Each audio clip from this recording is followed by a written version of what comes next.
Hello दोस्तों, आपके अपने YouTube चैनल प्रतिज्ञा जॉब एकेडमी में स्वागत है।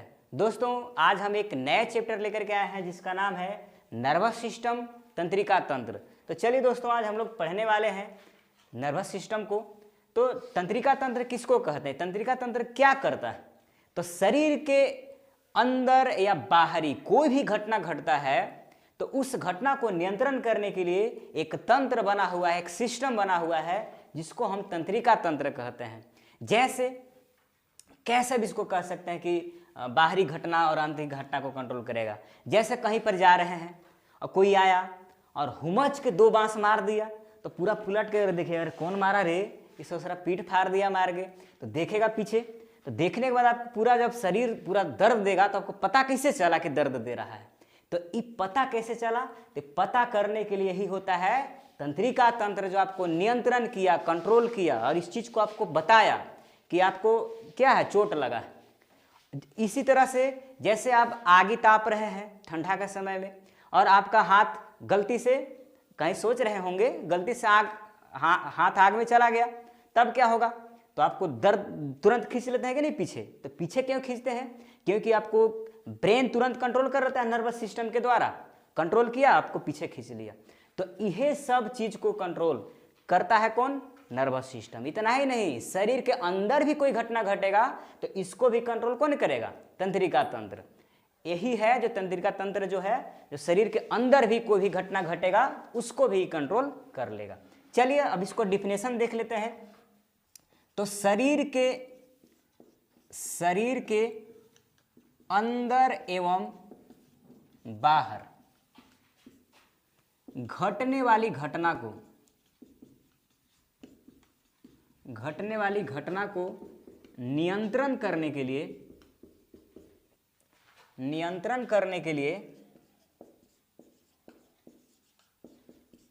एक सिस्टम होता है जिसे नर्वस सिस्टम कहते हैं। तो ये जो नर्वस सिस्टम है, इस नर्वस सिस्टम में तो कोई तो होगा ना जो काम कर रहा होगा। तो नर्वस सिस्टम में काम करने के लिए सबसे छोटी क्रियात्मक इकाई होता है, सबसे छोटी इकाई यूनिट होता है जो इसमें काम करता है।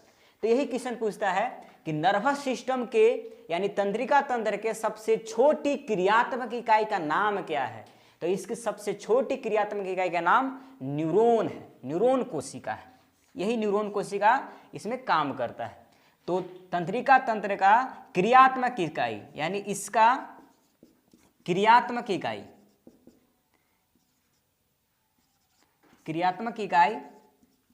यानी यूनिट कौन है? तो इसकी क्रियात्मक इकाई यानी यूनिट इसका कौन है? तो न्यूरॉन सेल है, न्यूरॉन सेल। इसी को बोलते हैं तंत्रिका कोशिका।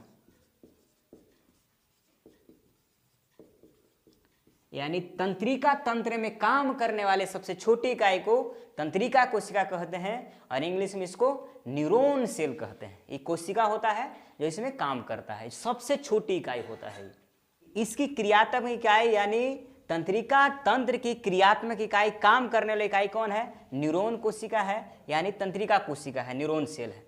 तो इसकी बात करें तो इसकी संख्या कैसे गिना जाता है? तो इसकी संख्या बच्चों में गिना जाता है, क्योंकि जैसे जैसे एज बढ़ता है इसकी संख्या, न्यूरॉन की संख्या कम ही होते जाता है। तो बच्चों में यानी शिशु की अगर बात करें, शिशु यानी बच्चा की बात करें, तो शिशु में इसकी संख्या, तंत्रिका कोशिका की संख्या कितना होता है? तो ये 86 बिलियन होता है, 86 बिलियन होता है। तंत्रिका कोशिका की संख्या कितना? 86 बिलियन। और प्रतिदिन मतलब एक दिन में 10,000 न्यूरॉन की मृत्यु होता है। एक दिन में यानी प्रतिदिन 10,000 न्यूरॉन्स की मृत्यु।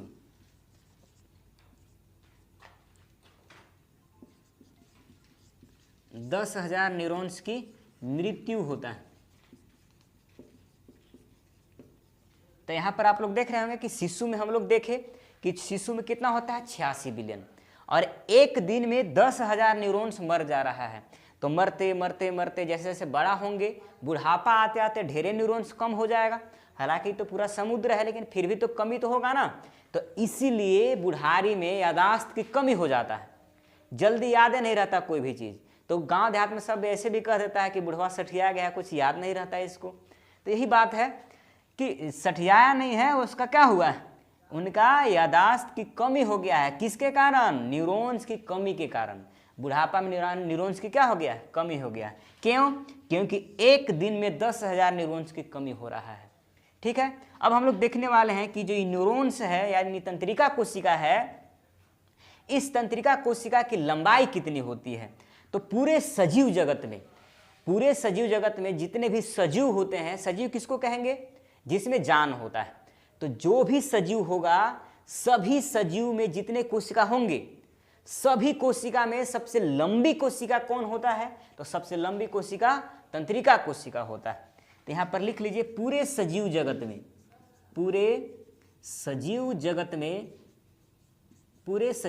में सबसे लंबी कोशिका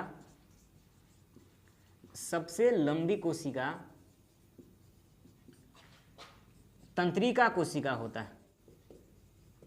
कितना लंबा होता है? तो इसकी लंबाई 1 मीटर का होता है। यानी एगो तंत्रिका कोशिका की लंबाई कितना होगा? 1 मीटर होगा। तो 1 मीटर इसकी लंबाई होता है। अब देखिएगा, समझिएगा, 1 मीटर इसकी लंबाई है तंत्रिका कोशिका का, और शिशु में आप लोग देख रहे होंगे कि 86 विलियन है। अब अगर इतना ज़्यादा है और एगो है, 1 मीटर इसकी लंबाई है, अगर हम इसको एक पर एक रस्सी की तरह जोड़ते जाएं तो ये कितनी लंबाई इसकी हो जाएगी? एक पर एक, जैसे एक न्यूरॉन कोशिका है, एक और यहाँ पर जोड़ दिए और जोड़ दिए, जोड़ते जोड़ते 86 बिलियन को अगर हम एक पर एक जोड़ते जाएं तो एक की लंबाई 1 मीटर है। तो टोटल लंबाई कितना हो जाएगा? तो आप लोग अंदाजा नहीं लगा सकते हैं कि इसकी लंबाई कितना हो जाएगा। पृथ्वी और चंद्रमा के दूरी के दुगुना के बराबर हो जाएगा, इतनी इसकी लंबाई होता है। कितनी लंबाई हो जाएगा? कोशिका की लंबाई कितना था? तो 1 मीटर इसकी लंबाई था, और टोटल शिशु में 86 बिलियन था। तो अगर हम एक पर एक इसको रस्सी की तरह जोड़ते जाएं तो इसकी लंबाई कितनी हो जाएगी? तो अगर तंत्रिका कोशिका जिसको न्यूरॉन कोशिका कह रहे थे, तो न्यूरॉन कोशिका को अगर हम एक पर एक जोड़ते जाएं, अगर तंत्रिका कोशिका को एक पर एक जोड़ते जाएं तो इसकी लंबाई कितनी हो जाएगी? तो इसकी जोड़ते जाएं तो इसकी लंबाई लगभग पृथ्वी एवं चंद्रमा के दूरी के दुगना के बराबर हो जाएगा। तो आप लोग देख रहे होंगे कि 1 मीटर इसकी लंबाई है और 86 बिलियन इसकी संख्या है, और 86 बिलियन संख्या है, तब क्या होगा? अब एक पर एक रस्सी की तरह जोड़ते जा रहे हैं, तो इसकी इतनी लंबाई हो जाएगा कि पृथ्वी और चंद्रमा के दूरी के दुगुना के बराबर हो जाएगा। और समझ आइए, सब हमारे शरीर में रहता है इतना। ठीक है, तो यही इसकी लंबाई था। ये तो हम देखें कि सबसे पूरे दुनिया में सबसे लंबी कोशिका कौन है? तंत्रिका कोशिका। लेकिन अगर पूछ देगा कि नहीं बड़ी बताइए, तो लंबी के मतलब रस्सी की तरह लंबा, और बड़ी के मतलब पूरा बड़ा। तो सबसे बड़ी कोशिका पूछ देगा तो नोट में यहाँ लिख लीजिए, नोट में क्या लिखना है कि सबसे बड़ी कोशिका सबसे बड़ी कोशिका कौन है? तो ये है सबसे बड़ी कोशिका। तो शुतुरमुर्ग का अंडा,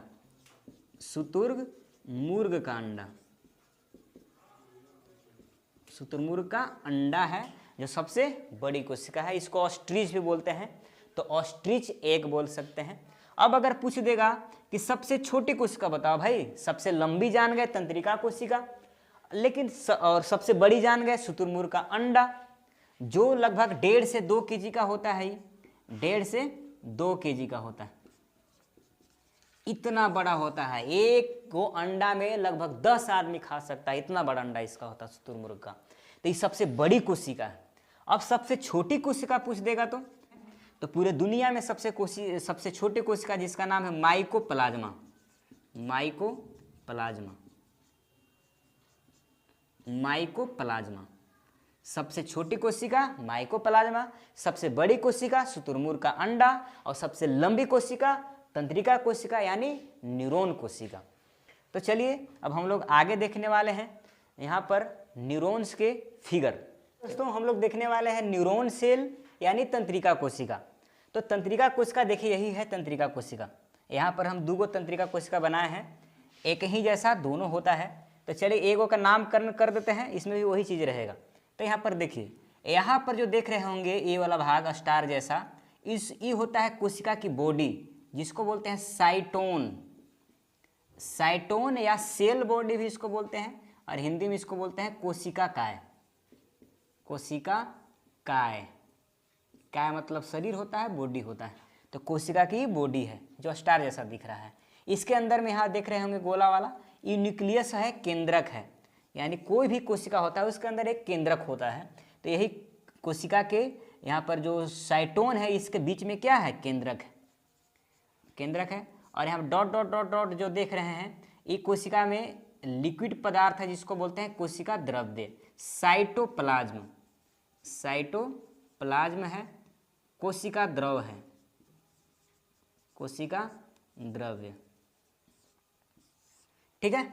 अब देखिएगा यहाँ पर जो देख रहे हैं भाग जो साइटोन से बाहर निकला हुआ है, इस भाग को बोलते हैं डेंड्रोन। डेंड्रोन बोलते हैं इसको, डेंड्रोन कहा जाता है। डेंड्रोन से ही बहुत सारे, देखिए सब डेंड्रोन है, और डेंड्रोन से बहुत सारे शाखा निकले होते हैं, इसको हम कहते हैं डेंड्राइड्स। डेंड्राइड्स, इसको डेंड्राइड्स कहा जाता है। तो ये है कोशिका बॉडी। कोशिका बॉडी के अंदर कोशिका यानी केंद्रक, और केंद्रक के चारों तरफ होता है लिक्विड, जिसको बोलते हैं कोशिका द्रव्य।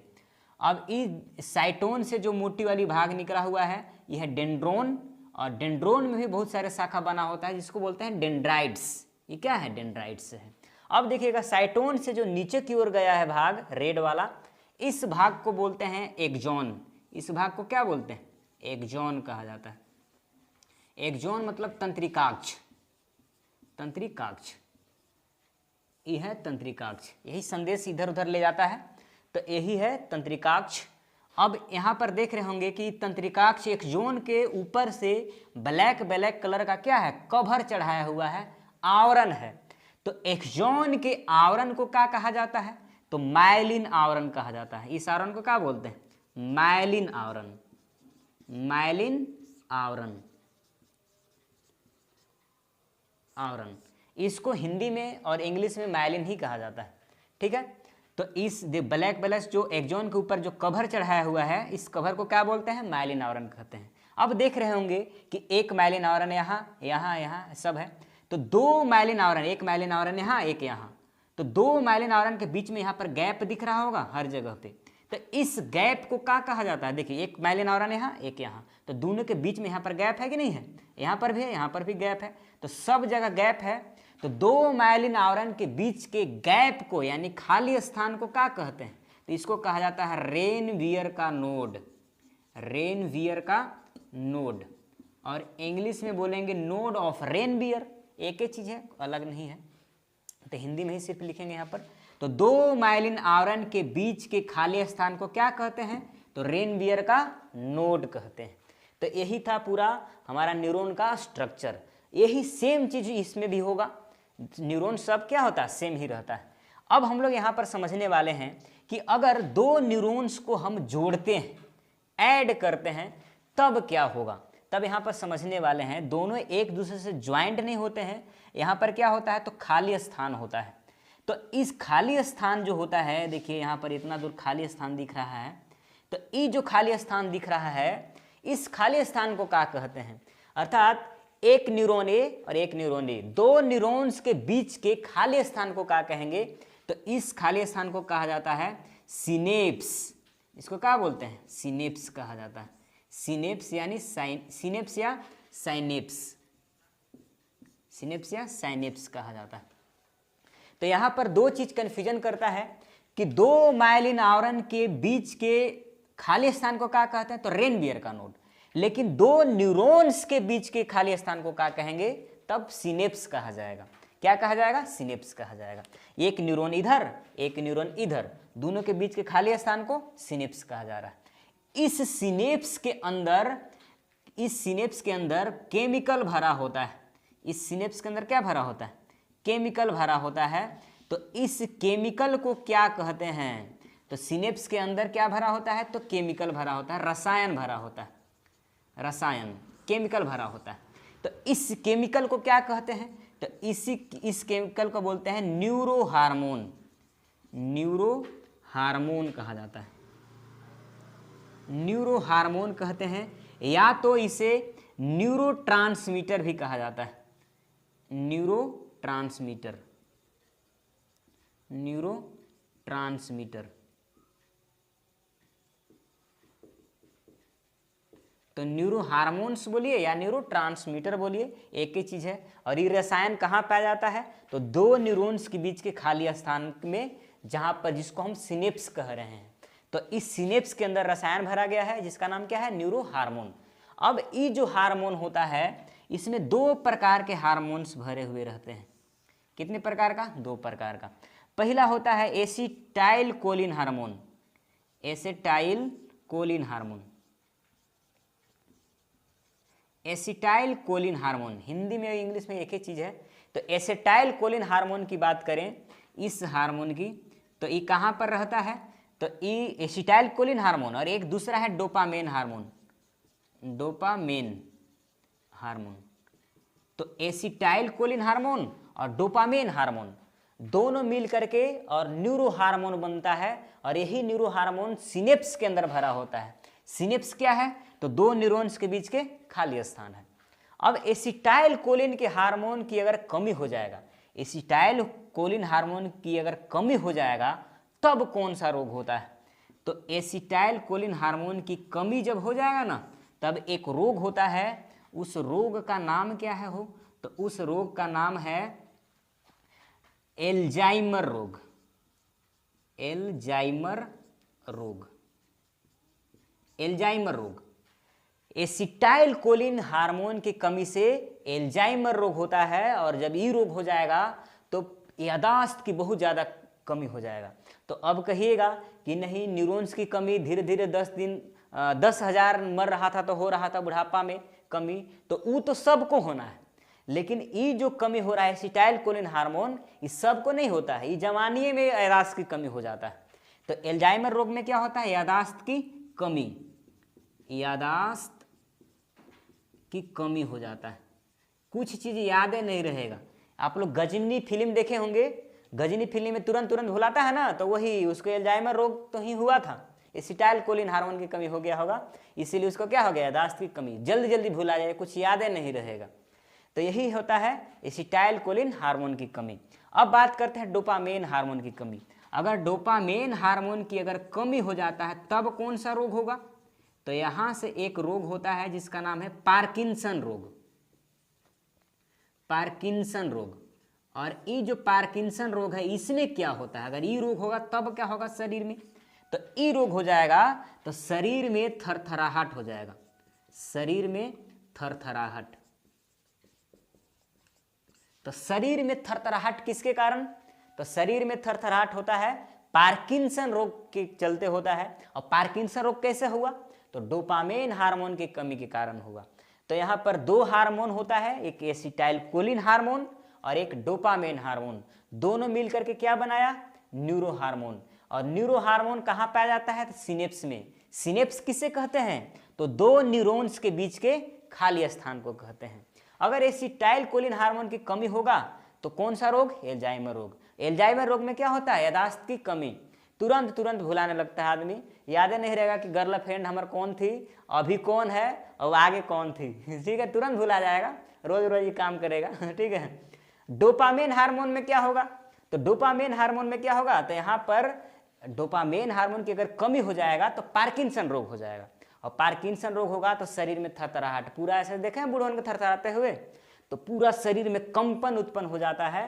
तो उस हार्मोन को बोलते हैं, और उस रोग को बोलते हैं पार्किंसन रोग। तो चलिए, यही हम लोग न्यूरॉन्स देख रहे थे। अब न्यूरॉन का काम क्या है, कैसे काम करता है?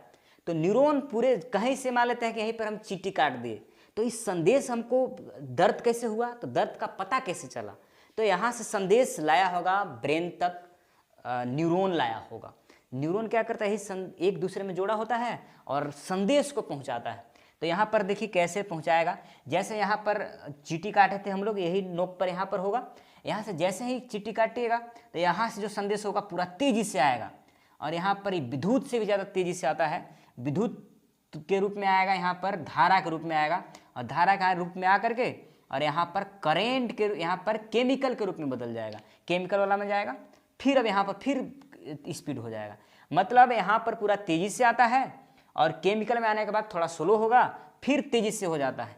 इतना तेजी से आवेग जाता है, इतना तेजी से संदेश जाता है कि उतना तेजी से करंट भी नहीं जा सकता, बहुत तेजी से संदेश जाता है। इसीलिए देखिए तुरंत दबाइएगा, तुरंत आपको संदेश पहुंच जाएगा कि यहाँ पर क्या हो रहा है, दर्द दे रहा है।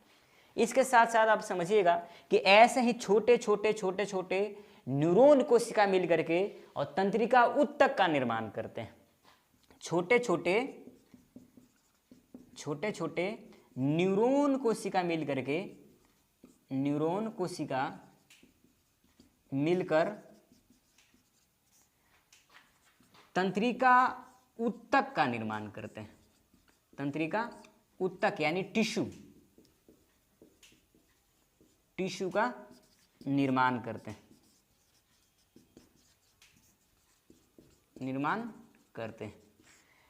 तो छोटे छोटे ऐसे बहुत सारे न्यूरॉन्स मिल करके और ऊतक का निर्माण करते हैं। आप लोग के पता भी होगा चाहे नहीं पता होगा, समझ लीजिए कि छोटे छोटे कोशिका मिल करके किसका निर्माण करते हैं, ऊतक का निर्माण करते हैं, और ऊतक मिल करके अंग का निर्माण करते हैं, अंग मिल करके अंग तंत्र का निर्माण करते हैं, और अंग तंत्र मिल करके तब शरीर का निर्माण करते हैं। तो यहाँ पर भी तो वही चीज हो रहा है, छोटे छोटे कोशिका जो है न्यूरॉन कोशिका, यही मिल करके और किस ऊतक बनाया है, तो तंत्रिका ऊतक बनाया है, जिसको हम बोलेंगे नर्व्स टिश्यू बोलेंगे। ठीक है, तो ये था पार्ट 1 और पार्ट 2 जल्दी ही आएगा। तो ऐसे ही शानदार वीडियो के लिए लाइक और सब्सक्राइब कीजिए प्रतिज्ञा जॉब एकेडमी को।